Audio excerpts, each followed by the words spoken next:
I had been in a secret relationship with Ethan, my brother's best friend, for 5 years. We had planned to announce it publicly on New Year's Eve, but at the banquet, he didn't mention it at all. Instead, he leaned close to my ear and half-jokingly said, "I'm tired of sleeping with you. Why don't you find someone else to marry?" I remained calm, nodded, and said, "All right," because in my past life, I had cried and begged him, swearing I would marry no one but him, and in the end, I did. But after I became his wife, he remained cold and indifferent. Even during our most intimate moments, he kept his eyes shut the entire time, and when I was in labor, hemorrhaging heavily, he completely ignored me. He was too busy celebrating his first love's birthday at Disneyland. That moment, I finally understood. Love that is begged for is destined to fade. Now, in this life, I smiled and said, "I'm tired of you too. Let's break up." Hearing me say that, Ethan froze for a second. He thought he must have misheard. The woman who used to explode at the slightest provocation was suddenly obedient and calm. His teasing tone disappeared, and he looked at me seriously. "Nora, do you even understand what I just said?" I kept my usual light smile and replied, "Of course. Didn't you just tell me to find someone else?" In my past life, if he had said something like that, I would have lashed out like a furious cat, clawing at him until he apologized. But this time, I chose to let him go, and to free myself. Ethan frowned. "Nora, what's wrong with you today?" Before he could finish, the sound of glass shattering came from the next table. A moment later, a woman in a white dress ran out crying. The sudden commotion made people at nearby tables turn to look. My brother, Ryan, nudged Ethan with his elbow. "Hey, wasn't that your ex who just stormed out? What? You invited her here tonight? Man, it's New Year's. Breaking stuff like that is bad luck. Don't tell me she's here because of you." Ethan's expression darkened. He stood up and strode toward the exit. Not long after, the sound of crying outside faded into hushed whispers, like lovers murmuring to each other. Dishes continued to be served at the banquet. I paid no attention and simply kept eating. With each dish that arrived, I instinctively picked up a portion and placed it in Ethan's small bowl. This was a habit of mine ever since I had known him. He often received work calls in the middle of meals and would leave his food untouched. Every time I did this, Ryan would get jealous. "Seriously? You're giving Ethan food again? You don't even treat your own brother this well. I swear. You like that guy, don't you?" More than once, I had almost blurted out the truth, but Ethan would always pull away immediately, ruffle my hair like a little sister, and laugh. "She's like a little sister to me." And I understood exactly what he meant. He never wanted to make our relationship public. For 5 whole years, he never posted anything about me, not even privately, where only I could see. It was as if he didn't want to leave any trace that we had ever been in love, but because I loved him so desperately, I was willing to stay in the shadows. Seeing me quietly eating, Ryan teased, "Aren't you gonna check on Ethan? Careful, or he might run off with another girl." My hand, holding the chopsticks, hesitated for a moment. What does it have to do with me if he does? I'm just his little sister. No need to bother him. Ryan studied me carefully, as if trying to read something from my face. Today was Ethan's birthday. We had agreed to announce our relationship today, but I hadn't expected him to invite his first love, Sophia. Just then, Ethan returned, with Sophia. Her eyes were red from crying. Ethan held her hand, gently comforting her. Ryan let out a low whistle. "Ethan, Sophia, are you two back together?" At those words, Ethan's head snapped up. A flicker of panic crossed his eyes. "What nonsense are you talking about? We're just old classmates. I was just checking in on her. What's wrong with that?" But Ryan shamelessly leaned in. "I'm your old classmate too. How about checking in on me?" Ethan laughed and shoved him away. "Get lost." Seeing how Sophia nestled against him, I pulled Ryan aside. "Come on, big bro, don't disturb Ethan and Sophia's little love story. Let's just eat." "All right." I smiled sweetly as I looked at Ethan. "Isn't that right, Ethan?" Hearing me call him by his full name, Ethan froze for a second. He looked at me with an unreadable expression but said nothing. Sophia left the table shortly after, and as soon as she was gone, Whispers erupted around us. I knew it. First loves always have a hold on you. Look at how they interacted tonight. They're definitely getting back together. Of course. Back then, Sophia had kidney failure and urgently needed a transplant. Ethan didn't even hesitate before giving her his kidney. He wasn't even fully recovered himself. Yet he stayed in the hospital taking care of her. Nearly gave up his life for her. Sophia had returned home this time. They would never be apart again. Hearing those words, my heart ached so much that I could barely breathe. So their destinies had always been intertwined. While I had been nothing but a fool, clinging to a relationship that could never see the light of day. In my past life, after I married Ethan, everything changed. He never touched me again. We slept in separate rooms. Even during meals, he insisted we use separate sets of chopsticks. It wasn't until his parents started pressuring him to have children that he reluctantly held me in his arms just to complete the task. That night, he demanded that we turn off the lights. He kept his eyes closed the entire time, as if he was enduring some unbearable humiliation. The very next day, he spent the night at Sophia's place and didn't come home. One winter, I developed a severe thyroid tumor and was so weak that I couldn't even get out of bed. I begged him to take me to the hospital, but he impatiently refused, using work as an excuse. In reality, he was at a nail salon with Sophia, watching as she got her nails done. The staff even complimented them, calling them a loving couple.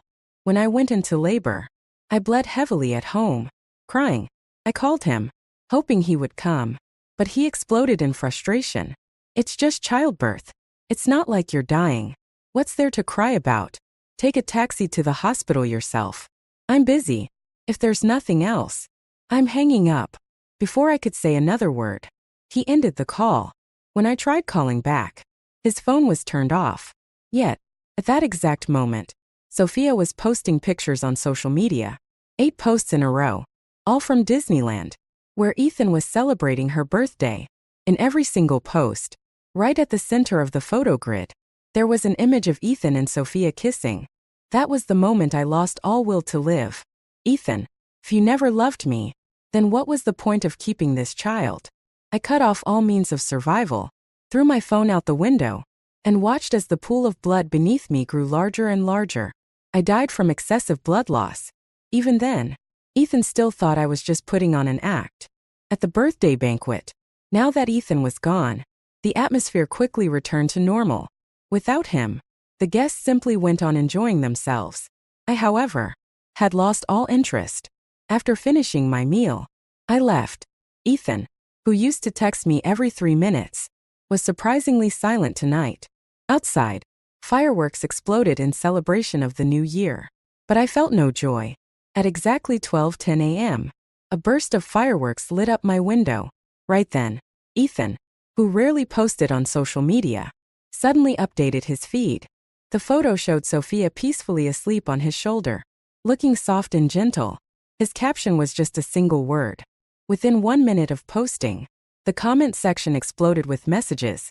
Wishing you to a lifetime of happiness. Congrats on your marriage. May you love each other forever. I absent-mindedly liked the post, but when I refreshed the page, it had already disappeared. The next second, I received a message from Sophia. Ethan took me home. I accidentally fell asleep on his shoulder. It's so late, and I didn't feel comfortable letting him go back alone, so I told him to stay at my place for the night. You don't mind, do you? I simply replied with a faint From now on, whoever Ethan chose to be with, whatever he did, it had nothing to do with me anymore. Just as I was about to go to sleep, I received another message. This time, it was from Ethan. What's wrong? You two are already so in sync now. Sophia just got back from abroad. She didn't have time to buy new clothes for the new year. Didn't you buy a few new outfits? Let her borrow one tomorrow. The malls are closed, and I'm worried she won't be able to get anything in time. Seeing that message, the frustration that had been simmering inside me all night finally reached its breaking point. The new clothes I bought for myself, I hadn't even worn them yet. And now I was supposed to give them to the woman he loved the most? Who exactly was he to me? I refused to reply and simply turned off my phone in frustration. The next morning, I never expected Ethan to actually show up at my house. with Sophia. At exactly 10 a.m., our doorbell rang. Ryan got up to answer it. When he opened the door, there stood Ethan and Sophia, carrying an armful of gifts. My entire family happily welcomed them in. Ethan had lost his parents at a young age and was raised by his grandmother. Ethan had been our neighbor since childhood, and my parents had long considered him half a son. When he walked in, he glanced at me deeply. My mom smiled at Sophia and said, "So, you're Ethan's girlfriend? It's been years since we last saw you. You've become so much prettier." Sophia responded sweetly, "Thank you, Auntie. It's been years. But you're just as youthful as ever." She was truly good with words. In just a few sentences, she had my parents smiling from ear to ear. "Nora, what are you still doing in your room? Hurry up and come greet your Ethan and Sophia." I obediently poured tea for Ethan and Sophia, politely handing them the cups. "Happy New Year, Ethan." "Happy New Year, Sophia." Ethan's expression grew even more unreadable as he looked at me. When I went to the bathroom, he suddenly sent me a message. "Are you mad at me?" I read it and left him on read. During lunch, there was a small moment of tension regarding our seating arrangements. I sat in my usual spot at the table, but Ethan, without saying a word, took the seat right next to me. That was supposed to be Ryan's seat. Ryan glanced at Ethan, then at the empty chair beside Sophia, his eyes widening in disbelief. "Damn, why are you taking my seat? Sit next to your girlfriend." He playfully tried to pull Ethan up. After some light banter, Ethan finally moved and sat across from me. But as soon as he did, I felt as if I were sitting on needles. He stared at me with dark, unreadable eyes. I avoided his gaze and focused on my meal. Midway through lunch, he stepped away to take a call. As I ate, I noticed his bowl still empty. I swallowed my food and, for the first time in years, made the conscious choice to ignore it. When he returned, he glanced at his bowl, then at me. Ryan quickly noticed and hurried to explain. "Come on, man. It's just family. No one's going to fight you for food. Don't make it hard for Nora." Right then, my mom looked back and forth between Ethan and me, her expression full of unspoken meaning. Then, out of nowhere, she turned to me and asked, "Nora, look at your Ethan. He's already brought his girlfriend home. When are you planning to bring a boyfriend back?" Ethan parted his lips slightly, as if he wanted to say something, but before he could, I cut him off. "Mom, Dad, Ryan, if you have someone to introduce, go ahead and set me up." In the past, whenever this topic came up, I would immediately refuse. But this time, the moment I responded differently, Ryan was so overwhelmed with emotion that he dramatically wiped away non-existent tears and patted my shoulder. "Nora, you've finally come to your senses. If you're serious, I'll set up a date for you right after this meal." I laughed. "Sure." Instinctively, my gaze flickered toward Ethan. His lips were pressed tightly together, and his expression had turned visibly dark. Just as everyone was laughing and chatting, Ethan suddenly interrupted. "Auntie, you're joking. Sophia is just an old classmate of mine." The room fell silent. My mom looked momentarily stunned, and the smile on Sophia's face froze. Ryan, always the troublemaker, seized the opportunity. "So, you're still single? Want me to set you up with Nora?" My heart, already fragile, clenched painfully at his words. Ethan immediately shoved Ryan's shoulder. "Stop messing around. Nora is like a little sister to me." That moment, whatever lingering hope I had was completely crushed. I took a deep breath, forcing a natural smile onto my face. "That's right, Ryan. Don't joke around. Ethan is my second brother." After lunch, Ethan left with Sophia. For the next few days, we had no contact. I carried on with my life, eating well, drinking well, and enthusiastically attending every gathering with friends. On the evening of the 5th day of the new year, Ryan had a class reunion. Since I had no plans, he insisted on dragging me along. I went to bed early, refusing to go no matter what. But Ryan insisted, saying, "Tonight is a crucial moment in Ethan's life. As his little sister, you have to witness it." It wasn't until we arrived at the gathering that I found out Sophia planned to use this event to officially ask Ethan to get back together. According to the others, Their relationship had visibly grown closer since she returned, and the chances of them reconciling were extremely high. One of Ryan's classmates, who worked at a jewelry store, suddenly mentioned, "Ethan came to our store 2 days ago to pick out a ring. It's almost certainly for Sophia." Most of Ryan's classmates were familiar to me, and when they saw me, many came over to greet me. They complimented how much prettier I had become and joked that I should pick a single guy from the group. I laughed and played along, blending easily into their banter. From a short distance away, Ethan silently watched, saying nothing. Before dinner began, Sophia pulled me aside. "Nora, I know Ethan treats you really well. He listens to everything you say. So later, when I confess my feelings to him, could you help say a few nice things about me? It'll increase my chances of success." She looked gentle and kind, but beneath that soft facade was a cruel heart. She knew I had feelings for Ethan, yet because he refused to make our relationship public, I had no choice but to endure in silence. Now, she was deliberately using my love for him to make me suffer even more. But what she didn't know was that after everything I had experienced in my past life, I had already given up on him completely. I flashed an even brighter smile than hers. "Of course. Don't worry. I'll do my best to help you too." Sophia smirked slightly and returned to the private dining room. At the dinner table, for some inexplicable reason, Ethan suddenly started piling food onto my plate, just like how I used to do for him in the past. When the server brought out a dish of braised chicken and he placed a piece in my bowl, I calmly raised my hand to stop him. "Ethan, I'm all grown up now. I can serve myself. You should give it to Sophia instead." The piece of chicken awkwardly hovered in midair. Sophia quickly picked up her bowl and took it from him. "Ethan, for all we know, Nora might already have someone she likes. You should stop worrying about her." As she spoke, the classmates around us suddenly stood up one by one to toast Sophia, welcoming her back home. Just as Sophia was about to take a sip of her wine, Ethan reached over and snatched the glass from her hand. "Sophia, you can't handle alcohol. I'll drink this for you." The moment he finished speaking, he tilted his head back and downed the entire glass in one go. The crowd erupted into applause and cheers. One drink led to another, and soon Ethan's face was tinged with a faint flush. Sophia reached out to stop him, her voice soft and dripping with concern. "Ethan, you don't have to drink so much for me."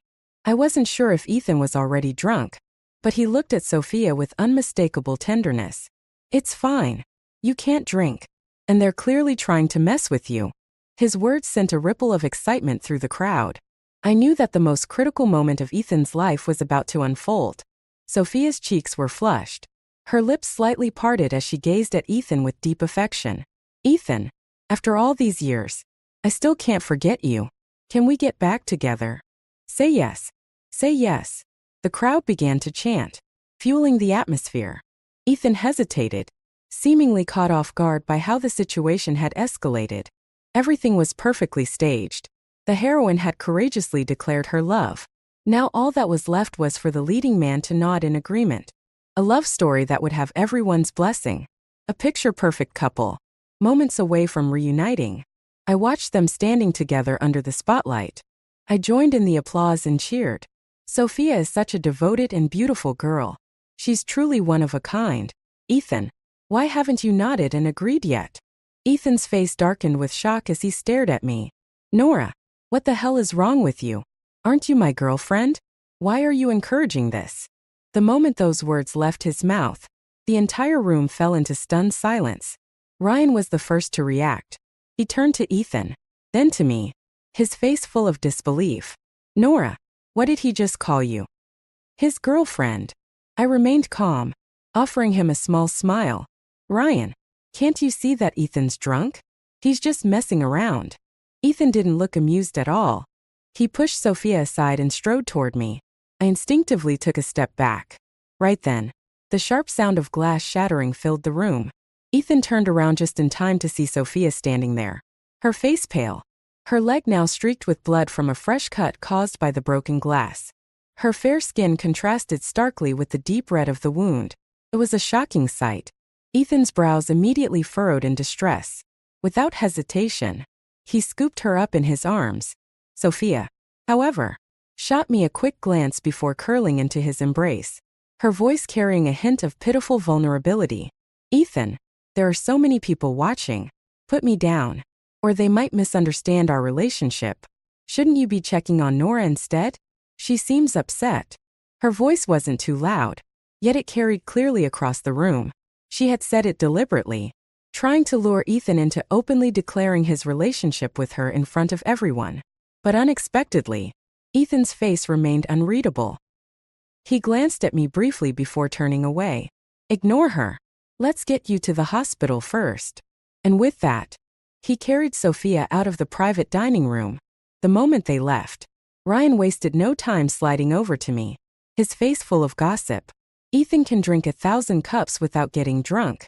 So, what exactly is going on between you two? Knowing Ryan's big mouth, I decided to keep the truth to myself. I shook my head. There's nothing going on. Maybe he was just caught off guard by Sophia's confession. Ryan still wanted to press for more, but I waved him off, brushing the topic aside. I never should have come to this reunion in the first place. As soon as dinner was over, I made an excuse to leave. Walking alone on the street, I was surrounded by couples, groups of friends, and families. They were all smiling, setting off fireworks together, basking in the festive joy of the new year. I suddenly felt that this whole celebration was meaningless.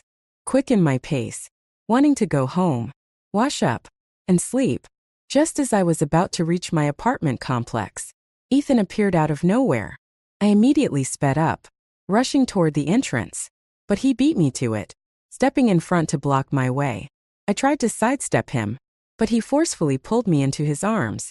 If I had never lived through my past life, perhaps I would have clung to the warmth of his embrace, letting myself collapse into his chest and cry my heart out. But in this lifetime, I coldly pushed him away. Ethan, this is the entrance to my home. If my parents see this, they'll misunderstand. His outstretched hand froze mid-air before he slowly retracted it. Sometimes, I just couldn't understand him. If he thought I wasn't worthy, then why did he insist on keeping me by his side? His voice turned sharp as he demanded, "What was that tonight? Why were you egging them on?" I shrugged indifferently. Was I wrong?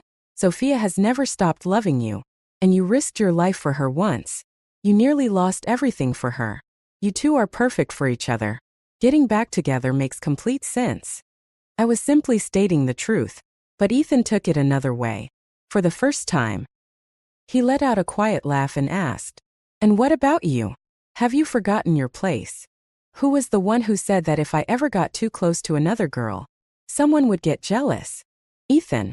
I met his gaze and spoke each word with deliberate clarity. "We are over." The moment those words left my lips, Ethan finally panicked. "Who said we broke up? I don't allow it." "Don't allow what?" Before I could respond, Ryan's loud voice came from behind. I turned around and smiled. Ethan wanted to pick out a ring for Sophia, so he came to ask me what kind of styles girls like. He said if I didn't give him a serious answer, he wouldn't let me go home. Ethan's expression darkened instantly. He grabbed my wrist, about to say something, but Ryan interrupted. "If the ring is for her, why not ask her directly? What are you asking Nora for? Unless you're actually buying it for her." At Ryan's final remark, Ethan's ears reddened slightly. I pried his fingers off my arm, one by one, and spoke calmly. "Since you've decided to get back together with Sophia, you should go take care of her. She's hurt. She needs you." "Nora, do you even hear yourself? Who said I'm getting back together with her?" Ethan's voice rose in frustration, drawing attention from passersby. Ryan frowned. "Damn, Ethan, what's with you? Whether you get back with Sophia or not is your business. Why are you taking it out on Nora?" Ethan looked like he wanted to argue further, but I nudged Ryan and said, "It's freezing. Let's just go home." The moment I stepped through my front door, before I even had time to take off my shoes, my phone rang. It was Ethan. I hung up immediately. He refused to give up and called again. Eventually, he sent a message. "What time are you going to sleep? I'll come over later. I have a lot to say to you. Let's talk." Okay. I didn't want to keep getting tangled up with him. Without hesitation, I turned off my phone. But just as I turned off the lights and lay down, there was a knock on my bedroom door. "Nora, someone's looking for you. Come out." I pulled the blanket over my head. "Whatever it is, tell them to come back tomorrow." "It's Sophia." My eyes snapped open. My brows furrowed. Why was she looking for me? Outside the door, Sophia stood there holding several elegantly wrapped gift bags. She smiled sweetly. "I brought back some skincare products from abroad. I wanted to give them to you earlier, but I forgot." The moment my bedroom door closed, her smile disappeared. I didn't feel like playing nice either. I got straight to the point. "You came here for something else, didn't you?" Sophia dropped the act entirely. She walked over, casually sat down on the chair, and crossed her legs like she owned the place. "Nora, I won't beat around the bush. I know that while I was abroad these past few years, you and Ethan got very close. But I'm back now. I'll be marrying him and starting a family with him. I hope you can keep your distance from him." A question mark practically popped up in my head. "I think you're misunderstanding something. Ethan and I are just like siblings. Are you done? So, please leave. I want to sleep." I wasn't even close with her to begin with, and now she was slapping labels on me out of nowhere. It was both ridiculous and irritating. But the next second, Sophia's expression twisted with frustration. "If it weren't for you, Ethan and I would have gotten back together tonight. Stop pretending. You know damn well that Ethan likes you." If this had been my past life, I would have confidently told her, "Yes, Ethan loves me." But now, I saw things clearly. Deep down, Ethan still had feelings for Sophia. I looked her straight in the eye and repeated, "Ethan and I are just like siblings. Now and forever. That will never change. If you love him, go after him. But don't waste your time on me." Sophia was speechless. She stood there, unable to say another word for a long time. In the end, she left the bags of gifts behind and walked away without saying anything else. But after she left, I didn't feel any relief after sending Sophia away. Instead, I felt even more frustrated. In my past life, right after Ethan and I publicly announced our engagement, Sophia came to see me in private. I had assumed she was there to stir up trouble. But to my surprise, she was eerily calm. She took out her phone and began scrolling through her chat history with Ethan, showing me everything from the very beginning. From their first polite exchanges after adding each other as friends to the slow process of getting to know each other, to their first date, their first confession, and eventually becoming a couple. Even after they had broken up and Sophia had gone abroad, they had maintained an ongoing connection, one that seemed friendly on the surface but was laced with an undeniable intimacy. She looked at me, the light in her eyes dimming before a hint of satisfaction flickered through. "Do you see now? The person Ethan truly loves is me. Even if you marry him, it won't change anything. His heart will never belong to you. He didn't marry you because he loved you. It was just out of obligation." But I refused to believe it. I convinced myself that cold, emotionless chat records couldn't compare to the bond built from spending every day together. Yet, I had no idea. Sophia had been right all along. That night, I barely slept. Even when the sun rose, I was still wide awake. Ryan knocked on my door from outside. "Nora, didn't you say you wanted to start dating? I have a friend who just got back from abroad today. He's in the medical field, just like you. Want to meet him?" I instantly perked up. Sure. Out with the old, in with the new. Right now, the best way to distract myself was by meeting new people. Seeing how motivated I was, my mom sighed. "Looks like you've really grown up." I laughed at myself. I guess I have. All thanks to Ethan. Ryan's friend was straightforward. He quickly set a time for the meetup and even asked for my contact information, telling Ryan to send me his WeChat. When I added him, I noticed his profile picture was a black cat. I felt an unexpected sense of familiarity, probably because my own profile picture was also a cat. He messaged me, "Let's meet at the Hunan restaurant near your place tomorrow." "How did you know I like spicy food?" I asked, pleasantly surprised. "Just a guess." I had to admit, I appreciated the effort he put into researching me in advance. On my way to the meetup the next day, Ethan kept calling me nonstop. Annoyed, I kept rejecting his calls. When I refused to pick up, he switched to texting. "Nora, where are you? I'm coming to find you. We need to talk." Nora, can you reply to me? I don't want things to become distant between us. I put my phone on Do Not Disturb mode and walked into the restaurant. Under the guidance of a waiter, I headed toward the reserved table. From afar, I spotted a man sitting by the window, a refined-looking guy with glasses. That must be Ryan's friend. At our first meeting, he was already quite thoughtful. He took out a small gift for me, a beautifully carved wooden music box. When he gently wound it up, a pleasant melody played. The sound of birds chirping and a stream flowing intertwined with the music, creating a relaxing atmosphere. Seeing my delighted expression, he suddenly said, "I made this myself." I was shocked. "You're a doctor, and you can make something like this too?" He looked a little shy but also proud. His subtle expressions were charming, like a child showing off their handiwork. My grandfather was a carpenter. I learned from him when I was little. I gave him a thumbs up, feeling a newfound admiration for this talented guy. As we chatted over our meal, I found his presence to be genuinely comfortable. Just as we were about to finish eating, I half-jokingly said, "This is our first time meeting, and you're already giving me such an expensive gift.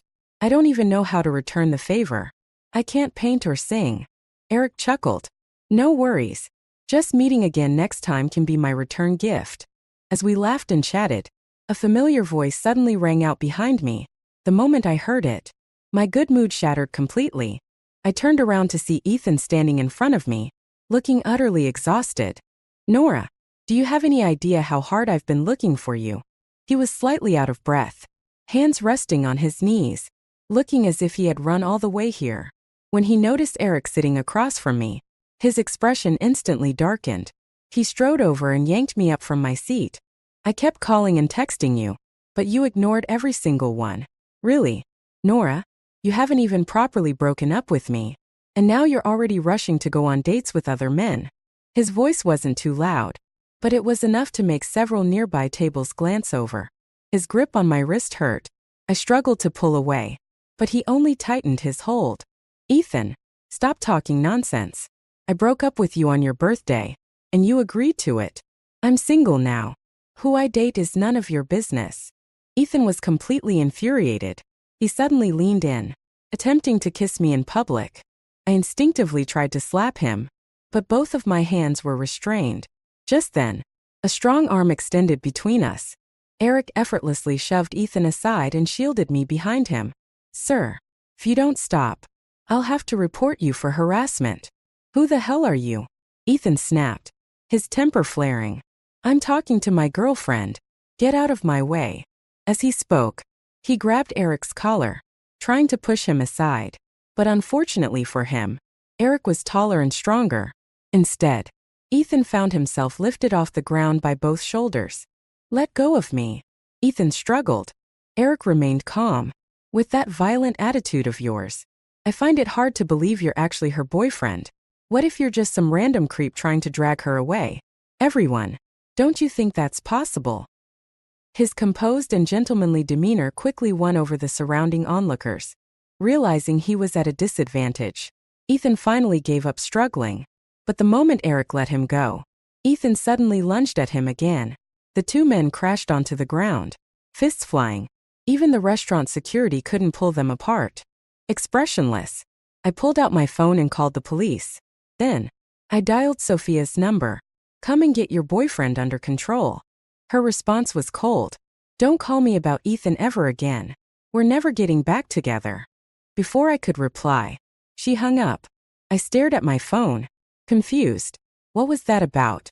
At the police station, both men received a stern warning and were soon released. The moment we stepped outside, Ethan kept his eyes locked on me, clearly agitated. I sighed. "Ethan, please stop harassing me." As soon as I finished speaking, he blurted out, "That night, I was drunk. It was just a joke. I didn't mean it. Nora, I never planned on getting back together with Sophia. The person I love has always been you." I let out a cold laugh.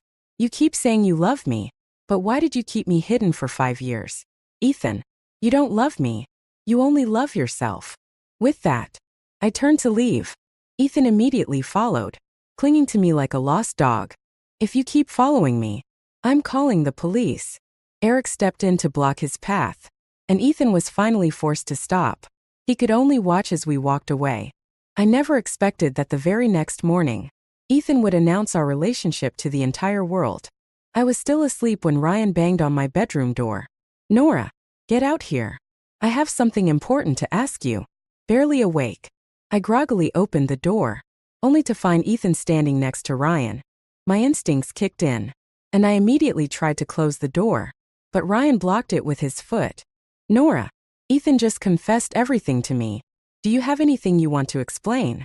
I remained calm. "There's nothing to explain. He and I are just sworn siblings." Ryan narrowed his eyes. "Really? Because Ethan just told me you two have been dating for 5 years. Care to explain that?" Hearing those words, I smiled. "All right then. We supposedly dated for 5 years. Ethan, do you have any proof?" Ethan opened his mouth but couldn't say a word. In 5 years of dating, he had never posted anything about me on social media. The few posts that did include me were always group photos with Ryan. In 5 years, the only gifts we exchanged were food and drinks. He never wanted to leave behind anything tangible. He was afraid of being found out. I had once questioned it. I had felt hurt.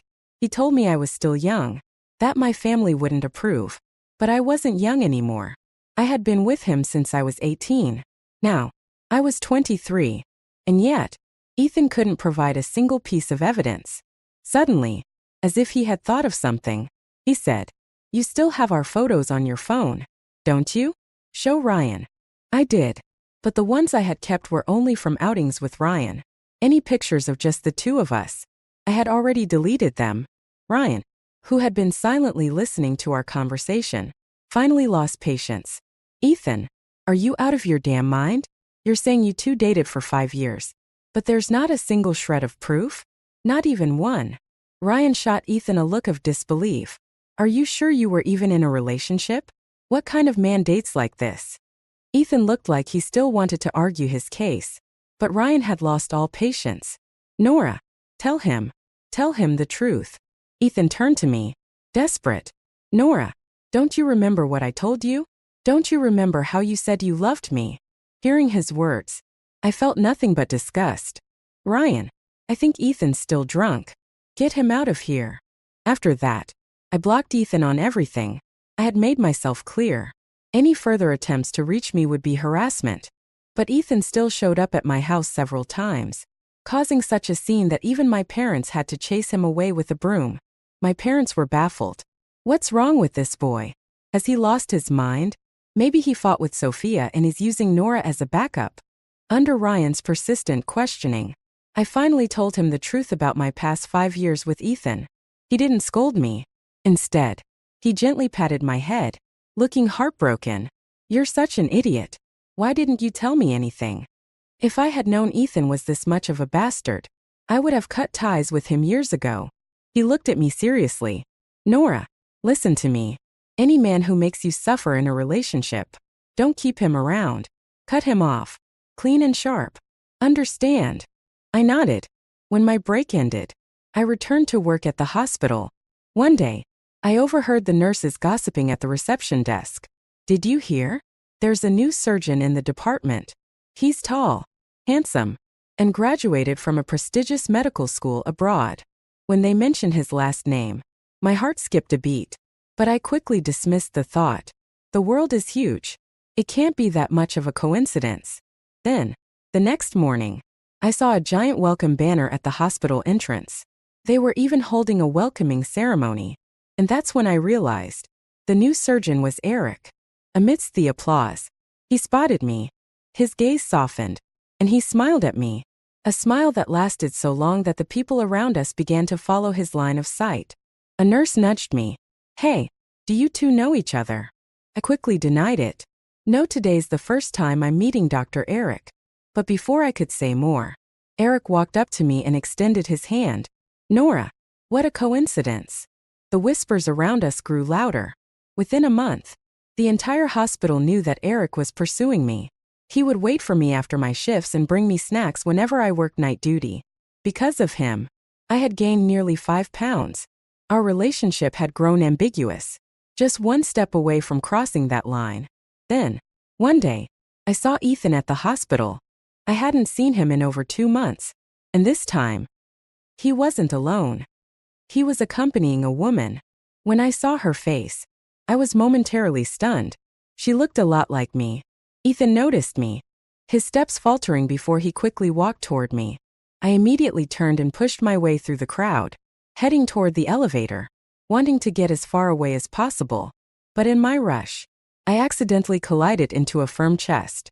Eric didn't push me away. Instead, he pulled me into his arms, holding me tightly in an intimate embrace.